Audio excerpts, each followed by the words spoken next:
जनाब काजी सऊद साहब से कि वो आए और 2-3 मिनट में अपनी बातों को रखें।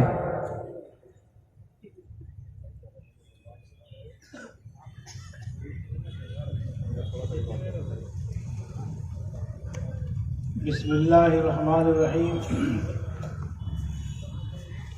मोहतरम हजरात, मैं मुबारकबाद देता हूँ काशिफ भाई और उनकी जमातों का कि उन्होंने बहुत ही मुबारक नीयत से आज के इस इजलास को बुलाया है। इन्होंने दोस्तों बुजुर्गों, आज का मकसद ये था कि हम हिंदुस्तान जैसे मुल्क में रहते हैं जो जमहूरी मुल्क है, और हिंदुस्तान में हम लोग एक समाज के लोग नहीं रहते हैं, बल्कि हर मजहब के लोग हर मजहब के मानने वाले लोग रहते हैं। और हर मजहब के मानने वाले को ये इख्तियार है इस मुल्क में कि अपने मजहब के मुताबिक जिंदगी गुजारे, अपने मजहब के मुताबिक खाए पिए रहे, तिजारत करे, हिंदुस्तान की तरक्की के में हिस्सेदार बने।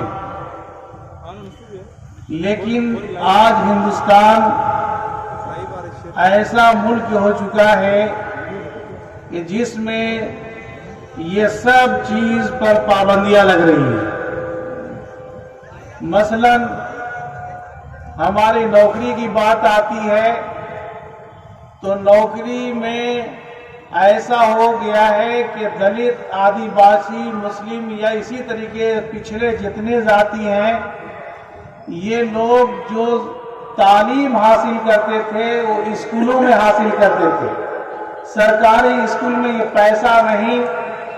पैसा ना होने की वजह से गुर्बत में जो सरकारी स्कूल है इसमें लोग, इसके बच्चे तालीम हासिल करते हैं और आगे की तालीम जारी रखते हैं। आज की मौजूदा हुकूमत चाहे जहां की भी हो, ये एक बड़े ऊंचे सोच की आई है और ये सोच ली है कि दलित, आदिवासी और पिछड़े को पिछड़ा रखना है तो हुकूमत हम हिंदुस्तान में करेंगे। और उसके लिए तालीम के एतबार से स्कूल के जितने सरकारी स्कूल है इसमें टीचर ही नहीं रखो, इसके पढ़ाने वाले न रखो और पढ़ाने वाले रखो तो ऐसे ही रखो कि यहाँ जितने पिछड़े बच्चे रहे आगे बढ़ ही न सके। लेकिन इस फलसफा को हम पिछड़े लोग नहीं समझ रहे हैं, आदिवासी भी नहीं समझ रहे हैं, हरिजन और दूसरे जो पिछड़े लोग हैं कोई नहीं समझ रहे हैं। और जो बड़े लोग हैं, बड़े बिरादरियों के लोग हैं, वो पैसा वाले हैं हिंदुस्तान में, वो अपने बच्चे को ट्यूशन से बड़े बड़े स्कूलों में, प्राइवेट स्कूलों में अपने बच्चे को तालीम हासिल कर ले रहे हैं। और एग्जाम जो होता है कंपटीशन का होता है, जो स्कूल में हमारे सरकारी स्कूल में बच्चे पढ़ते हैं उस कंपटीशन में कामयाब नहीं होते हैं और पिछड़े के बच्चे पिछड़े ही रह जाते हैं। और जो आगे बड़े जाति के बच्चे हैं जो डोनेशन से पढ़ते हैं वो आगे बढ़ते जा रहे हैं। और हिंदुस्तान में अगर यही हाल रहा तो पूरी जिंदगी आदिवासी और दलित और पिछड़े रात ऐसे ही रहेंगे, शराब पीने वाले रहेंगे, कुचलने वाले रहेंगे, न जाने कितने जुल्म के सहने वाले रहेंगे, कोई बढ़ाने वाला नहीं रहेगा। इसलिए इंसाफ तो ये है कि जहां भी हो आबादी के तनासुब से नौकरी देने का पाबंद हुकूमत बने। अगर ये बात मान ले हुकूमत तो जाहिर बात है पिछड़े के लिए तालीम का व्यवस्था करेगी, वरना व्यवस्था नहीं करेगी। दोस्त बुजुर्गों, ये सब चीज है जो इंसाफ अगर चाहिए हमें और आपको तो हम आदिवासी, दलित, हरिजन और दूसरे जितने पिछड़े जात हैं, मुस्लिम, ये सब मिलकर के अगर आवाज उठाएंगे तो हमारी आवाज मानी जाएगी।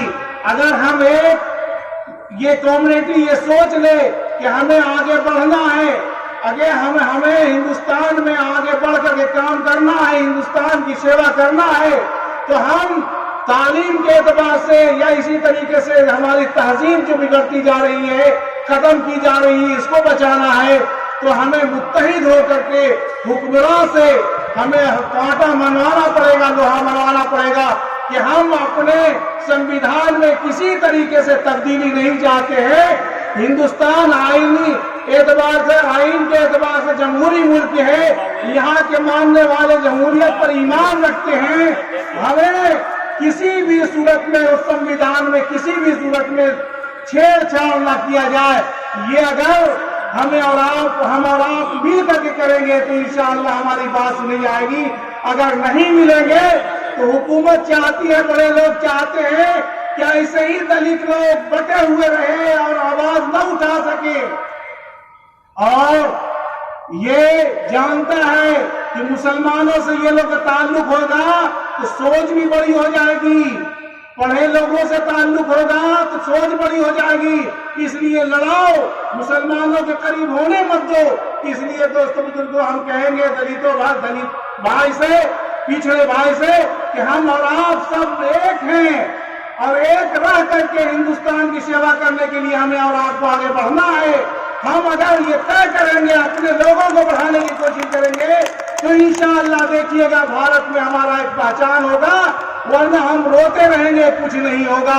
ہم امید کرتے ہیں کہ ہمارے پڑھے لکھے دلت بھائی، ہمارے پچھڑے بھائی سوچیں گے کہ ہمیں اپنے قوم کو جگانا ہے اور بتانا ہے کہ نہیں، ہمیں دشمنی کسی سے نہیں لینا ہے، ہم پیار کی، محبت کی پہچان دے کر کے سب سے مل کر کے ہندوستان کی سیوا کرنا ہے۔ انشاءاللہ ان باتوں پر ہم اور آپ عمل کریں گے تو ہم بھی عزت کی زندگی اس ملک میں کریں گے، زندگی گزاریں گے، ورنہ ہماری کوئی عزت اس ملک میں نہیں رہے گی۔ ہم امید کرتے ہیں ان باتوں پر ہم بھی عمل کریں، آپ بھی عمل کریں۔